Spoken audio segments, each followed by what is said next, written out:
Hello, everyone. Mike Arnold here, co-founder of Pat Trading Partners, along with Bob Iacchino. Start with a daily chart of Tesla, a little down day inside bar from yesterday.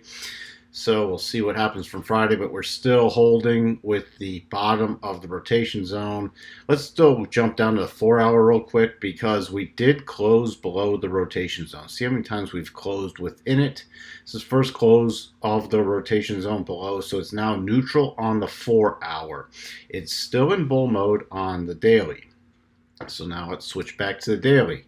The key level I'm watching is just below the rotation zone on the daily, coming in yesterday's low 785. That's the key level that I'm really going to be focused on going into tomorrow, and if that's not broken, continuing into Monday. Again, the key resistance right now is still going to watch about 835. All the other levels, the upside, stay the same. So we're just going to still wait for it to break out of this tight little range it's been in. I mean, it's sort of a wide range, but not really given the price of the stock. If you take it in a percentage basis, it's just in a consolidation, and we're watching either for the breakdown or the breakout. Now remember, as I said, 4 hours now neutral and not bullish. Daily is still in bull mode, but it's in weakening bull mode.